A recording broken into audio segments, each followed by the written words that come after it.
Now I will discuss about the another emergency condition, which is shock. In this topic I will discuss about the first aid management of shock. Shock is the condition in which there is a sudden fall in blood pressure which leads to lack of oxygen in the tissues, increasing the permeability of the capillary wall. तो shock क्या है? Shock एक condition है जिसमें blood pressure suddenly fall हो जाता है, जिसकी वजह से ब्लड प्रेशर फॉल हो जाएगा तो क्या होगा, होल बॉडी में ब्लड सप्लाई नहीं होगा, जिसकी वजह से क्या होगा, ऑर्गन में जो टिश्यू है, सेल है, उसमें ऑक्सीजन नहीं पहुंच पाएगा, कैपिलरी वॉल का परमेबिलिटी इंक्रीज हो जाएगा, उसको ये कंडीशन शॉक में अराइज होता है. ठीक है. Next is the effects of shock. Early loss of consciousness that mainly involves the nervous system and may be fatal. तो कभी कभी पेशेंट का शॉक की वजह से कॉन्शसनेस लॉस हो जाता है, मीन्स पेशेंट अनकॉन्शियस हो जाता है, ये फैटल कंडीशन है. ठीक है. Next, progressive loss of blood from active circulation which may lead to failing heart output and insufficient oxygen to cells that are vital for survival. तो ऑर्गन का function maintain करने के लिए ऑर्गन में oxygen supply होना ज़रूरी है, क्योंकि ऑक्सीजन सप्लाई होगा तो ऑर्गन में जो ऑक्सीजन सप्लाई नहीं, ब्लड सप्लाई होगा ऑर्गन में, तो ऑर्गन का न्यूट्रिशन, उसके बाद ऑक्सीजन वहाँ पे मिलेगा, तो ऑर्गन का जो टिश्यू सेल्स वो काम करेगा, ऑर्गन का टिश्यू सेल काम करेगा तो ऑर्गन भी काम करेगा. तो वाइटल ऑर्गन का सर्वाइवल के लिए ब्लड सप्लाई बहुत इंपॉर्टेंट है. तो कोई भी पेशेंट का बहुत हिमरेज हो रहा है, मीन्स ब्लीडिंग हो रहा है, तो ब्लीडिंग होगा तो क्या होगा, पेशेंट का ब्लड लॉस हो रहा है, तो हार्ट का जो कार्डियक आउटपुट है, मीन्स एक बार पंप करने से जितना अमाउंट ऑफ ब्लड हार्ट से निकल के होल बॉडी में जाता है वो भी कम हो जाएगा, क्योंकि ब्लड का अमाउंट ही कम हो गया है ब्लीडिंग की वजह से, तो उसके शॉक की वजह से ये हो सकता है. Next, sustain lower blood pressure which में lead to liver and kidney failure. तो सडनली ब्लड प्रेशर कम होने की वजह से मेजर ऑर्गन जो है, वाइटल ऑर्गन जो है, लीवर और किडनी, उसका फेलियर हो सकता है, क्योंकि उसमें ब्लड सप्लाई नहीं मिल रहा है, ऑक्सीजन सप्लाई नहीं मिल रहा है, ऑर्गन और टिश्यू डैमेज हो गया है, तो उसकी वजह से लीवर एंड किडनी फेलियर हो सकता है. ठीक है. Next I will discuss about the causes of shock. Septic and toxic condition means बहुत सारा इन्फेक्शस कंडीशन में, बहुत सारा इन्फेक्शन में शॉक हो सकता है. सेप्टिक मीन्स इन्फेक्शन, तो होल बॉडी में ब्लड में इन्फेक्शन हो गया है तो उसकी वजह से शॉक हो सकता है. Next, toxic condition means poisoning condition, कोई पेशेंट कोई भी पॉइजनस कुछ इंजेस्ट कर लिया है तो होल बॉडी में टॉक्सिसिटी और ब्लड में ब्लड भी टॉक्सिक हो गया है, तो उसकी वजह से शॉक हो सकता है. Severe pain, heart attack, severe और extensive injuries, excessive loss of blood, severe burns, electric shocks, loss of blood, exposure to extreme heat and cold, severe allergic reaction, gas poisoning and ingested poisoning, emotional stress, frightening, loss, grief, serious illness. Those are the main causes of shock. Okay. Next, I will discuss about the types of shock. There are mainly 8 types of shock. First is neurogenic shock, spinal and head injury resulting in loss of nerve control. Nervous system loses control over the vascular system. Blood vessels dilate and there is insufficient blood to fill them. तो neurogenic नाम से पता चल रहा है nerve damage होने की वजह से ये शॉक होगा. तो नर्वस सिस्टम हम लोग का वास्कुलर जो सिस्टम है उसको कंट्रोल करता है, तो नर्वस सिस्टम का कंट्रोल नहीं होगा, नर्व सेल जो है हम लोग का ब्रेन में तो डैमेज हो गया है, कोई भी स्पाइनल इंजुरी की वजह से, स्पाइनल कॉर्ड इंजुरी की वजह से, हेड में इंजुरी की वजह से नर्व सेल डैमेज हो गया है, इसके वजह से जो शॉक होगा उसको हम लोग बोलेंगे neurogenic shock. Next is the haemorrhagic shock, loss of blood due to wounds, internal bleeding, multiple trauma and severe burn. तो हेमरेजिक शॉक्स मीन्स क्या है, हेमरेज की वजह से, मीन्स ब्लीडिंग की वजह से जो शॉक होगा हम लोग उसको बोलेंगे हेमरेजिक शॉक. ब्लीडिंग किसकी वजह से हो सकता है, कोई भी ओपन वुंड, इंटरनल ब्लीडिंग हो रहा है, मल्टीपल ट्रॉमा हुआ है, सीवियर बर्न हुआ है, उसकी वजह से, ब्लीडिंग की वजह से बॉडी में जो ब्लड अमाउंट होना चाहिए वो नहीं है, वो नॉर्मल ब्लड अमाउंट से कम हो गया है, तो जिसकी वजह से जो शॉक होगा हम लोग उसको बोलेंगे haemorrhagic shock. Next is the respiratory shock. There is an insufficient amount of oxygen in the blood due to inadequate breathing and respiratory arrest. Spinal injury, obstruction of airway, chest trauma. तो mainly respiration नहीं हो पा रहा है क्योंकि blood जो है उसमें ऑक्सीजन का अमाउंट ब्लड रेस्पिरेशन नहीं हो पाएगा तो क्या होगा, ब्लड जो है उसमें ऑक्सीजन अमाउंट भी कम हो जाएगा, जिसकी वजह से रेस्पिरेटरी अरेस्ट हो सकता है। तो कौन सा कंडीशन में रेस्पिरेटरी शॉक होता है? स्पाइनल इंजरी में, स्पाइनल कॉर्ड में इंजरी, एयरवे में ऑब्स्ट्रक्शन, चेस्ट में कोई ट्रॉमा, तो उसकी वजह से रेस्पिरेटरी शॉक होता है। Next is the psychogenic shock. Something psychological affects the patient, death of the loved one, accident, blood drain from the head and abdomen. Seeing this, patient frightened or faint due to lack of blood in the blood. तो क्या होता है, बहुत सारे psychological condition की वजह से भी शॉक हो सकता है। कोई भी नियर एंड डियर वन जिसके साथ बहुत अटैच थे तुम, तो उसका लव्ड वन उसका डेथ हो गया है, उसके वजह से भी पेशेंट शॉक में जा सकता है। कोई भी एक्सीडेंट, तुम इतना डेंजरस एक्सीडेंट कभी नहीं देखा, फर्स्ट टाइम देख रहे हो, वो देख के भी तुम्हारा शॉक हो सकता है। कोई भी पेशेंट एक्सीडेंट में कोई भी पेशेंट का हेड से ब्लड ड्रेन कर रहा है, एब्डोमेन से ब्लड हेमरेज हो रहा है, तो देख के जो देख रहा था, जो व्यूअर्स था, उसमें किसी का फेंट हो गया है। फेंट क्या है? Loss of consciousness for a short period due to lack of oxygen in the brain. तो ब्रेन में शॉर्ट पीरियड के लिए ऑक्सीजन सप्लाई नहीं हो रहा है, उसकी वजह से पेशेंट फेंट हो गया, मीन्स अनकॉन्शियस हो गया थोड़ा देर के लिए। तो उसका ये कंडीशन भी साइकोजेनिक शॉक के अंदर में आ रहा है। तो कोई भी साइकोलॉजिकल कंडीशन की वजह से जो शॉक होगा, हम लोग उसको बोलेंगे psychogenic shock. Next is the cardiac. Cardiac shock means cardiac muscle not pumping effectively due to injury or previous heart attack. The heart muscle no longer imparts sufficient pressure to circulate the blood. तो heart में जो muscle है तो वो ठीक ठाक pump नहीं कर पा रहा है। बहुत सारा कंडीशन हो सकता है, पहले उसका हार्ट अटैक हुआ था, मसल का जो कॉन्ट्रैक्टिलिटी है वो डिक्रीज हो गया है, बहुत सारा कंडीशन इसमें हो सकता है। तो क्या होगा, हार्ट ठीक से पंप नहीं कर पा रहा है, पंप नहीं कर पाएगा तो क्या होगा, कार्डियक आउटपुट कम हो जाएगा। तो जो ब्लड ईच पंप में निकल रहा था नॉर्मल पर्सन का, तो उससे कार्डियक आउटपुट कम हो जाएगा, जिसकी वजह से पेशेंट का होल बॉडी में ब्लड सप्लाई लैक हो जाएगा, होल बॉडी में ब्लड सप्लाई नहीं हो पाएगा, तो उसकी वजह से पेशेंट का शॉक होगा, उसको हम लोग बोलेंगे cardiac shock. Next is the metabolic shock. Loss of body fluids with A change in biochemical equilibrium, insulin shock, diarrhoea. तो क्या हो रहा है, बॉडी फ्लूइड में, मेटाबॉलिक में जब प्रॉब्लम होगा, मेटाबॉलिज्म में हम लोग का प्रॉब्लम हो रहा है, मीन्स हम लोग का जो बॉडी का बायोकेमिकल इक्विलिब्रियम है, बहुत सारा केमिकल हम लोग का बॉडी में है, इलेक्ट्रोलाइट्स है, फ्लूइड वगैरह है, तो उसका इक्विलिब्रियम जब चेंज हो रहा है due to loss of body fluid loss होने की वजह से जो इक्विलिब्रियम चेंज हो रहा है, उसकी वजह से जो शॉक होगा, हम लोग उसको बोलेंगे मेटाबॉलिक शॉक। मेटाबॉलिक शॉक का एग्जांपल है इंसुलिन शॉक। तो हाँ, कोई भी कंडीशन है जिसमें बॉडी में और ब्लड में क्या है, इंसुलिन का लेवल ज़्यादा हो गया है। हम लोग को पता है इंसुलिन क्या करता है, हम लोगों का ग्लूकोज का मेटाबॉलिज्म में हेल्प करता है, ठीक है। तो कोई भी पेशेंट का इंसुलिन का लेवल ज़्यादा हो गया है, तो वो क्या करेगा, ग्लूकोज को मेटाबोलाइज कर देगा। तो ज़्यादा ग्लूकोज मेटाबोलाइज हो जाएगा तो क्या होगा, नॉर्मल ब्लड में जो उतना ग्लूकोज होना चाहिए उतना ग्लूकोज से डिक्रीज हो जाएगा। तो कंडीशन को हम लोग क्या बोलेंगे, हाइपोग्लाइसीमिया, ठीक है। तो हाइपोग्लाइसीमिया में क्या होगा, पेशेंट का ड्यू टू इंसुलिन एक्सेस होने की वजह से पेशेंट का हाइपोग्लाइसीमिया हो जाएगा। तो ऐसा कंडीशन में भी पेशेंट का शॉक हो सकता है। ऐसा कंडीशन में पेशेंट अनकॉन्शियस हो सकता है, कोमाटोस हो सकता है, पेशेंट का डिजीनेस हो सकता है, उसके बाद स्वेटिंग हो सकता है, ये सब हो सकता है। तो इंसुलिन शॉक मेनली जो डायबिटिक पेशेंट का होता है, जो पर्सन क्या लेता है, इंसुलिन लेता है बाहर से। तो कभी कंडीशन ऐसा होता है, पेशेंट पहले ब्लड टेस्ट नहीं किया, उसका पहले से ब्लड ग्लूकोज लेवल नॉर्मल था, नॉर्मल से कम था, तो ऐसा कंडीशन में पेशेंट ऑलरेडी इंसुलिन इंजेक्ट कर लिया है बॉडी में। तो इंसुलिन इंजेक्ट करने की वजह से बॉडी में जो ब्लड में इंसुलिन का लेवल और भी ज़्यादा हो गया है, तो पहले से उसका ब्लड में ग्लूकोज लेवल कम था, उसके ऊपर इंसुलिन ले लिया है, तो जितना भी ग्लूकोज था वो भी मेटाबोलाइज हो जाएगा। तो ब्लड में जो नॉर्मल ग्लूकोज लेवल था उससे भी उसका ब्लड ग्लूकोज लेवल लो हो जाएगा, means blood glucose level fall कर जाएगा। तो ये कंडीशन मेनली डायबिटिक पेशेंट जो लोग इंसुलिन लेता है उसके साथ मोस्ट कॉमन है।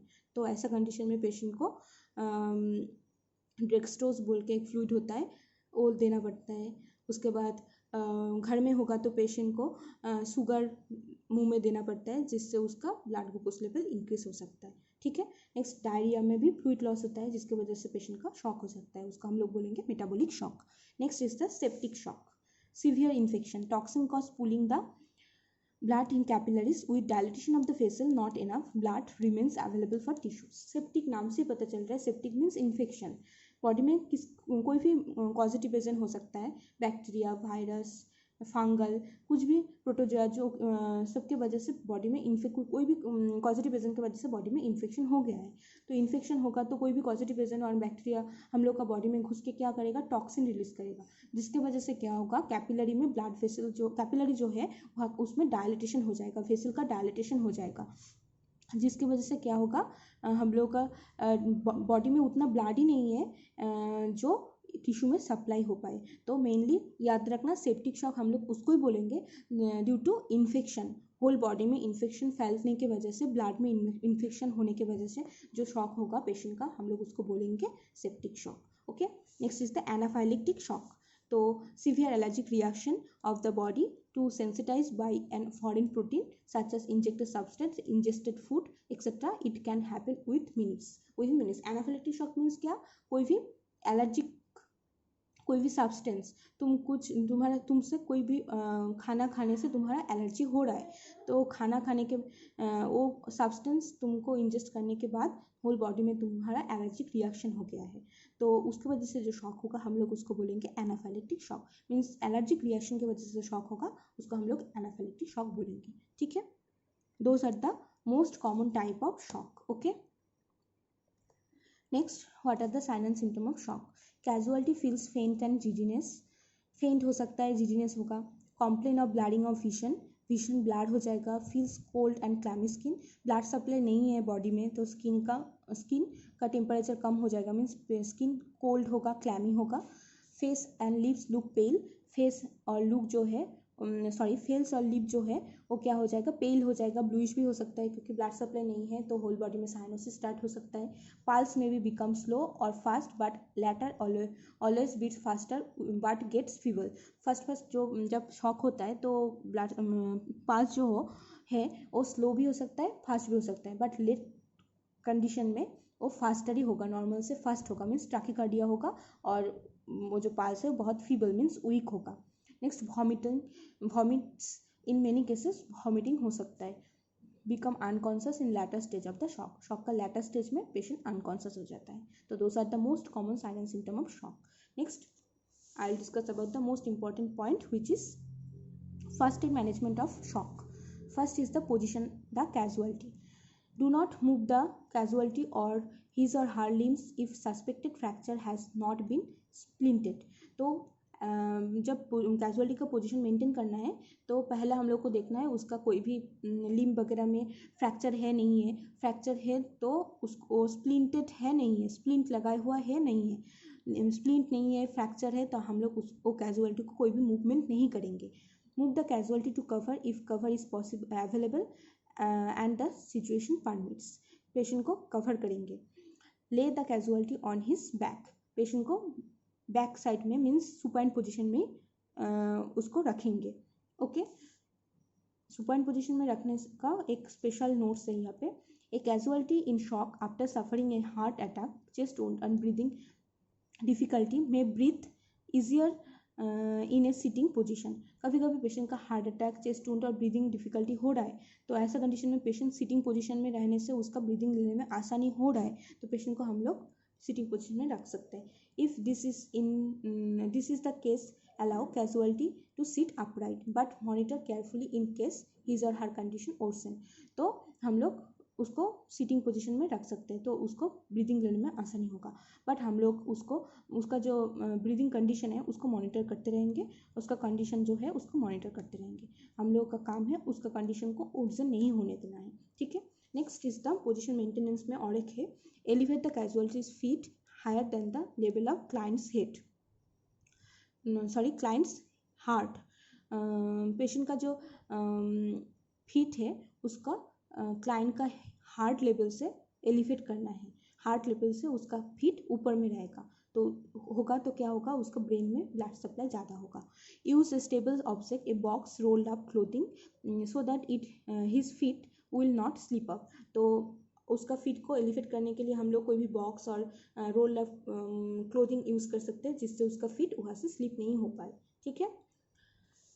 There is a special note: do not elevate legs if the casualty has an unsplinted broken leg, head injury or abdominal injury. Check casualty for leg fracture and splint if necessary before elevating his feet.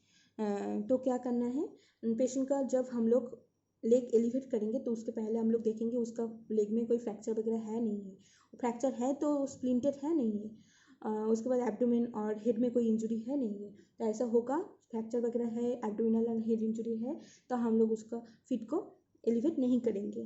तो कभी कभी fit को elevate करने से पहले उसका fracture leg को हम लोग स्प्लिंट दे के उसके बाद ही उसका फिट को हम लोग एलिवेट करेंगे, ठीक है।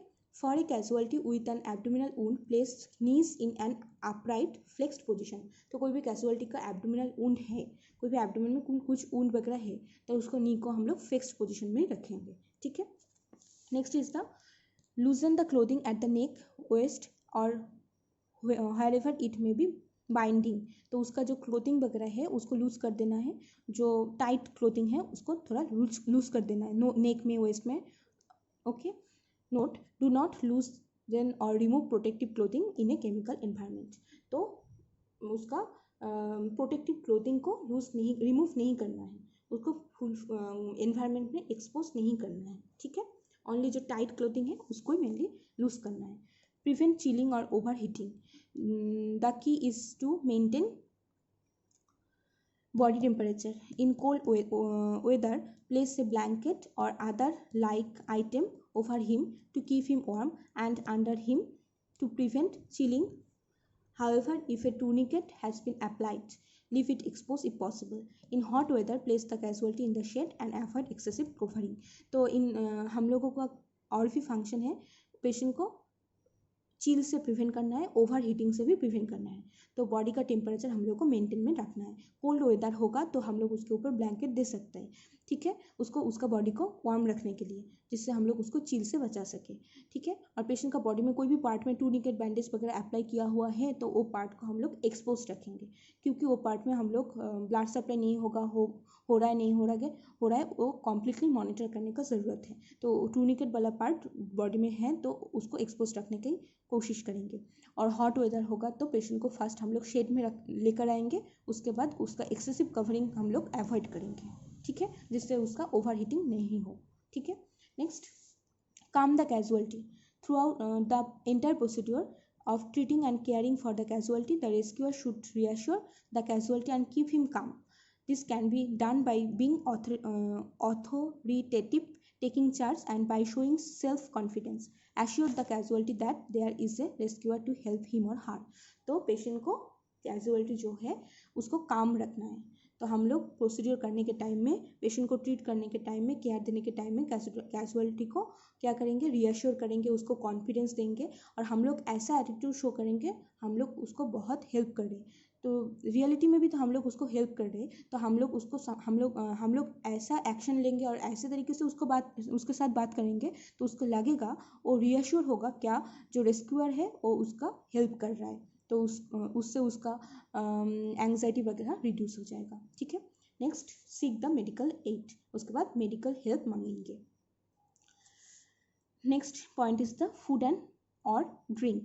During the treatment, prevention of shock, do not give the casualty any food or drink if you must leave the casualty or if he is unconscious. तो ऐसा कंडीशन में तुम पेशेंट को कोई भी ड्रिंक, फ्लूइड, फूड वगैरह नहीं दोगे। पेशेंट अनकॉन्शियस है और तुम पेशेंट को छोड़ के कहीं जा रहे हो तो ऐसा कंडीशन में तुम फूड, ड्रिंक ऐसा कुछ दे के छोड़ के नहीं जाना है। Turn his head to the side to prevent him from choking, should casualty vomit. तो पेशेंट अनकॉन्शियस है तो पेशेंट का मसल जो है रिलैक्स है, तो ऐसे कंडीशन में पेशेंट वोमिटिंग वगैरह करेगा तो इजीली वो एस्पिरेट कर जाएगा लंग में। तो पेशेंट को हम लोग क्या करेंगे, साइडलाइन पोजीशन में रखेंगे जिससे जो वोमिटिंग वगैरह है इजीली निकल जाए, ठीक है, उससे कोई एस्पिरेशन नहीं हो जाए, ठीक है। Last is the evaluate the casualty, if necessary continue with the casualties evaluation.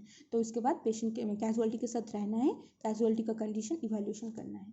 तो those are the most important 3 points for the first aid management of shock. Okay, next is the prevention and treatment of shock. तो हम लोग कैसे shock को prevent कर सकते हैं और ट्रीटमेंट भी कर सकते हैं। Reassure the patient if the patient is conscious. Patient conscious है तो पेशेंट के साथ बात करके उसका कॉन्फिडेंस बढ़ा के उसको रीएश्योर करेंगे, मेंटली फिजिकली सपोर्ट देंगे। Next, place the patient comfortably on his back. Patient को सुपाइन पोजीशन में रखेंगे।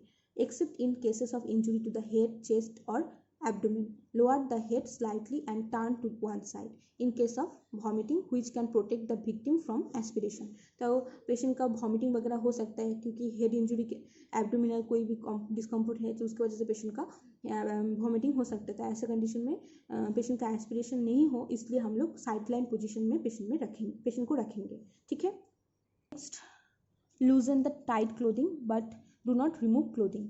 तो क्लोथिंग वगैरह टाइट क्लोथिंग जो है लूज कर देना है बट रिमूव नहीं करना है। Wrap the light bedsheet, wrap in light bedsheet और ए थिन राग। कोई भी थिन राग और लाइट बेडशीट से उसको रैप कर सकते हैं। Never use hot water bottles or very warm rugs. Do not rug any part of the body with anything. तो हॉट वाटर बोतल, वार्म राग हम लोग यूज़ नहीं करेंगे और कोई भी बॉडी पार्ट में कुछ भी देख के रैप नहीं करना है। Do not administer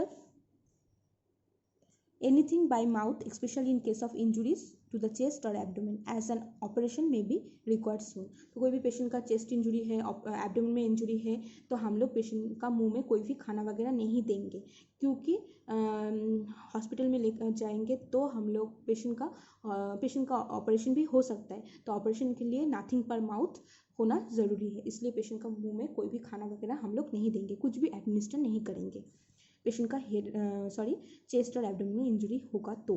okay, if the patient is conscious and there is no injury to the chest और abdomen, give a little water, hot coffee or tea, never give any alcoholic drinks. तो patient conscious है, patient का chest और abdomen कोई injury नहीं है तो ऐसा कंडीशन में हम लोग पेशेंट को थोड़ा वाटर, हॉट कॉफ़ी और टी दे सकते हैं बट कोई भी अल्कोहलिक ड्रिंक्स नहीं देंगे।